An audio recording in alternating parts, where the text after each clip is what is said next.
I want to share with you a powerful, powerful Holocaust story I just heard on this Holocaust Memorial Day.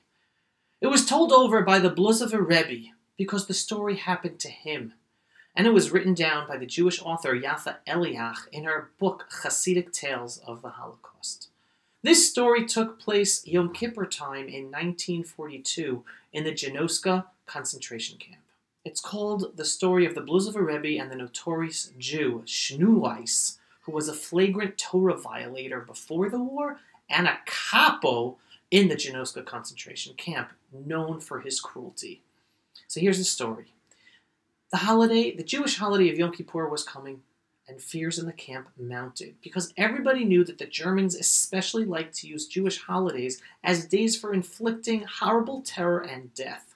In Janoska, a handful of old-timers in the camp remembered large selections of Jews on the holidays of Simchat Torah and Purim.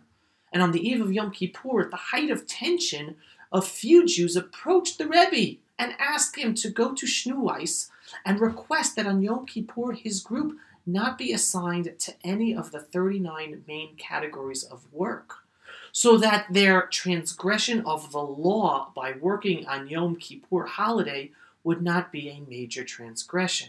Understand, Yom Kippur is the holiest day of the Jewish calendar. It is the holiest holiday, the day where we don't just spend 25 hours mostly all in prayer, but fasting. Not allowed to do any work, just prayer and fasting. That's it. And it was on this day that they wanted to connect with their Judaism, with their spirit, and feel like they were living as Jews, and to refrain from whatever work they could in the concentration camp. Now, the Bluzover Rebbe was very moved by the request of his followers, and despite his fears, for he would have to disclose his own identity, he approached Shnuweiss. He knew quite well that Shnuweiss the capo did not have any respect for Jewish tradition, and he was very, very evil. He said, quote, "You probably remember me. I'm the rabbi of Prutchik. I'm Rabbi Yisrael Sapira, Shnuweiss." Shnuweiss did not respond. "You are a Jew like myself," the rabbi continued. "Tonight is Kol Nidre night of Yom Kippur, the holiest day for the Jews. There is a small group of Jews who do not want to transgress any of the 39 main categories of work on this holiday. It means everything to them. It is the essence of their existence. Can you please do something about it, Shnuweiss? Can you help?" So the rabbi noticed that a hidden shiver went through Shnuweiss as he listened to the rabbi's strange request. The rabbi took Shnuweiss's hand and said, quote, "I promise you, as long as you live, it will be a good life. I beg you to do this for us, so that we may still find some dignity in our humiliating existence." He noticed that the stern face of Shnuweiss changed. For the first time since the rabbi's arrival at Janoska, there was a human spark in Shnuweiss's soul. Shnuweiss said to him, "Tonight I can't do a thing." Those were the first words he had said to the rabbi since he had come to the camp. "Understand, I have no jurisdiction over the night brigade, but tomorrow, on the day of Yom Kippur, I will do what I can for you, Rabbi." The rabbi shook Shnuweiss's hand in gratitude and left. That night, the rabbi and his followers were taken to work near the Lvov cemetery. To this very day, the rabbi has scars from the beatings of that night.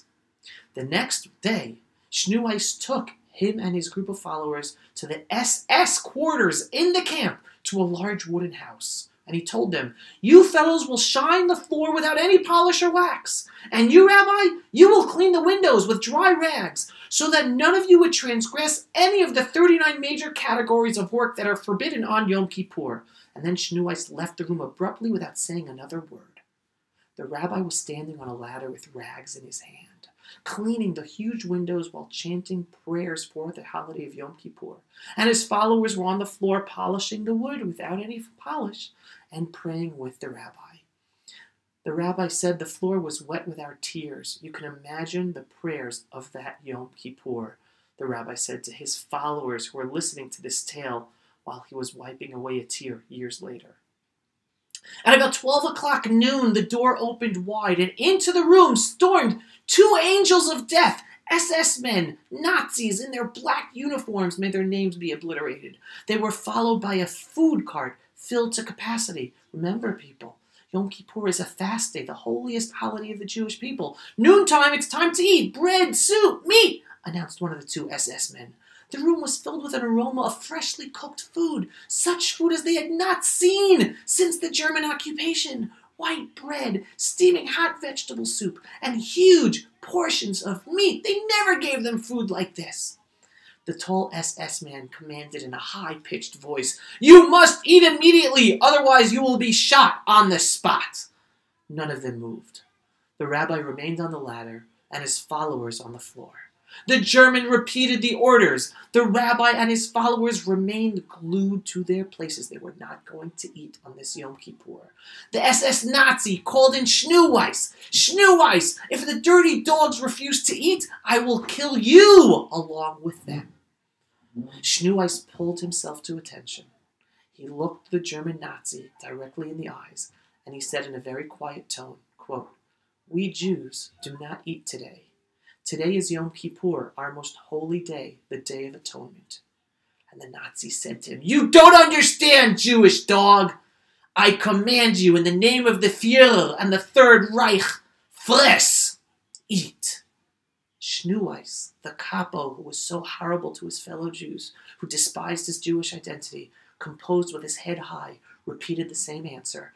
"We Jews obey the law of our tradition. Today is Yom Kippur, a day of fasting."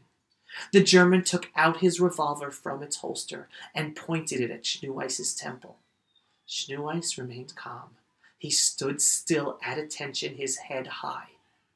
A shot pierced the room. Schneeweiss fell.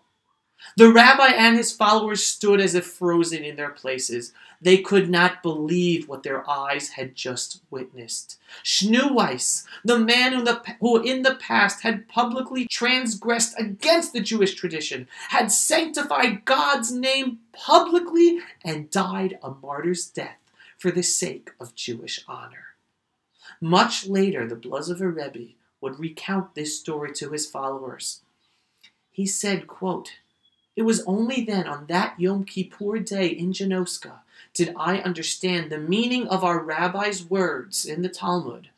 Even the transgressors of Israel are full of good deeds, as a pomegranate is filled with seeds." Wow, I get shivers down my spine recounting this story. I hope you are as moved by this story as I am.